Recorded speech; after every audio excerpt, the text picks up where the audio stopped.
Mahad Nafisal Yusra, mahadku, taman syurgaku.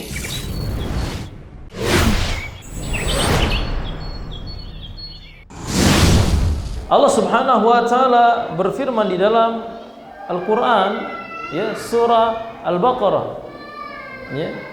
Ya ayyuhalladzina amanu kutiba alaikumus shiyam kama kutiba alal ladzina min qablikum la'allakum tattaqun. Hai orang-orang yang beriman, telah diwajibkan atas kalian berpuasa sebagaimana diwajibkan kepada orang-orang sebelum kalian.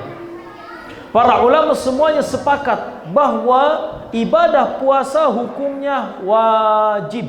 Barang siapa yang melaksanakannya akan mendapatkan pahala yang besar. Barang siapa yang meninggalkannya maka akan mendapatkan dosa yang besar. Bahkan para ulama memperselisihkan orang yang meninggalkan ibadah puasa ini statusnya apa?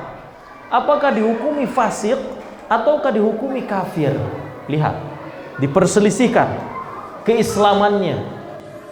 Oleh karena itu, jangan sekali-kali berani meninggalkan ibadah puasa, karena itu adalah dosa yang sangat besar. Dosanya tidak lebih kecil daripada berzina dan membunuh, bahkan lebih besar.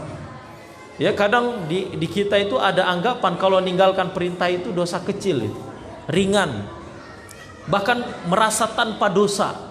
Tidak sholat itu kayaknya biasa, tidak puasa itu biasa. Padahal itu dosanya besar, bisa mengancam dirinya masuk ke dalam neraka dengan azab yang pedih di sisi Allah Subhanahu wa taala. Lihat, ada sebuah hadis Nabi sallallahu alaihi wasallam, disebutkan dalam hadis ini yang akan kita baca ini, bagaimana ancaman orang yang tidak berpuasa di akhirat kelak.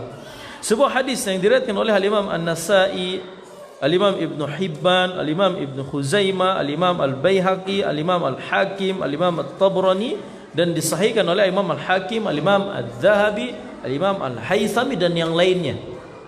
An Abi Umamah Al-Bahili, dari Abi Umamah Al-Bahili qala, beliau berkata, sami'tu Rasulullah sallallahu alaihi wasallam yaqul, aku mendengar Rasulullah SAW bersabda, baina ana naimun, tatkala aku tidur, id atani rajulani fa akhadha bidab'ayya, ya, lalu ya, datang kepadaku dua orang laki-laki dan dia mengambil dua lenganku.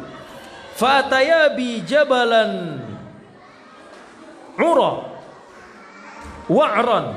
Lalu ya, dua laki-laki ini membawaku kepada sebuah gunung yang terjal. Faqala li, lalu mereka berkata kepadaku, is'ad, ya, naiklah. Fakultu, lalu aku mengatakan, inilah utiquhu, aku tidak bisa, aku tidak mampu. Faqala, lalu dua orang itu mengatakan, inna sanusahiluhu laka, ya, sungguhnya kami akan membantumu, memudahkanmu untuk bisa naik ke gunung tersebut. Fasa'adtu, ya, lalu aku pun naik. Hatta idza kuntu fi sawail jabal, lalu tatkala aku sampai di tengah-tengah gunung, idzan bi aswatin syadidatin, lalu terdengarlah olehku suara jeritan yang begitu sangat keras, kata Nabi SAW. Fakultu, lalu aku mengatakan, ma hadil aswat, suara apa ini? Qalu, lalu mereka mengatakan, hada wa ahli nar, ini adalah teriakan ahli neraka. Suma intalaqa bi, lalu ya, dua orang ini membawaku lagi, ya, fa idza ana biqaumin mu'allaqina bi'araqibihim musyaqqaqah, ya, lalu aku melihat ada suatu kaum yang tergantung kakinya, ya, kakinya di atas, urat-urat kakinya digantung di atas, kepalanya di bawah, ya, asdaquhum tasilu asdaquhum daman, ya, lalu mulutnya itu robek, ya, dan mengalir dari mulutnya yang robek tersebut darah. Fakultu, ya, lalu aku mengatakan, man haula, siapa mereka? Qala, lalu ya, mereka mengatakan, ya, para malaikat yang membuat Nabi SAW ini mengatakan, haulail ladina yuftiruna qabla qabla tahillati shaumihim, mereka adalah orang-orang yang berbuka sebelum waktunya, yang godin, ya, yang bocor puasanya, yang tidak berpuasa di bulan Ramadan. Jadi ancamannya, orang yang tidak berpuasa nanti di akhirat kelak akan dimasukkan ke dalam neraka dan diazab dengan bentuk kakinya digantung di atas, mulutnya di bawah, mulutnya robek lalu keluar darah dari mulutnya. Ya, karena tidak puasa mulutnya ini, makan, minum, maka azabnya pun sesuai dengan dosa yang dia lakukan. Na'udzubillahi min dzalik.